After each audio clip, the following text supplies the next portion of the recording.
जाने कैसे गरीबी एक इंसान को तोड़ देती है। सही कहा गया है कि इस दुनिया में जो भी आया है अकेले ही आया है और अकेले ही उसको जाना है। इंसान गरीब अपने कर्मों से होता है। अगर इंसान मेहनत सही तरीका से करे तो वह अपनी गरीबी को बिल्कुल ही मिटा सकता है। लेकिन कुछ लोग हैं जो लड़ते हैं और कुछ लोग हैं कि गरीबी में पूरा जीवन ही बिता देते हैं। हम सब लोगों को एक ही जीवन मिला है और हम लोगों को इसका सही से उपयोग करना चाहिए। एक बार की बात है, रामपुर गांव में एक मजदूर रहता था जिसका नाम था भोला और उनको दो बच्चा था, एक बेटा और एक बेटी। वह बहुत ही आराम से अपना जीवन जी रहा था। उसको कुछ भी टेंशन नहीं था कि मेरा और मेरे परिवार का क्या होगा।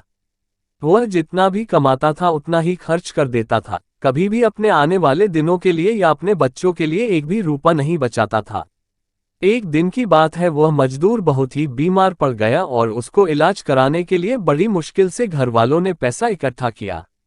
लेकिन इसके बाद भी वह ठीक नहीं हुआ और बीमार होने लगा और पैसा न होने की वजह से वह मर गया।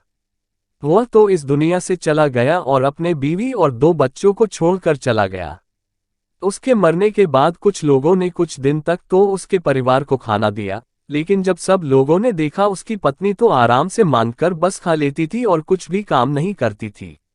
बहुत बड़ी आलसी भी थी, कुछ काम नहीं करना चाहती थी। एक दिन की बात है, जब सब लोगों ने खाना देना बंद कर दिया तो उसका बेटा बीमार पड़ गया और खूब बीमार हो गया। अपने भाई को बीमार देख छोटी बेटी ने कहा, माँ भाई कब मरेगा। उसकी यह बात सुनकर उसकी माँ चौंक गई और बोली, तुमने ऐसा क्या बोला। फिर लड़की ने बोला, भाई जब मरेगा तो सब लोग हमको फिर से खाना देंगे और हम भूखे भी नहीं रहेंगे। लड़की की यह बात सुनकर उसकी माँ की आंखों में आंसू आ गए और वह उसी दिन से अपने बच्चों के लिए काम करने लगी और उनका बहुत ज्यादा ध्यान देने लगी।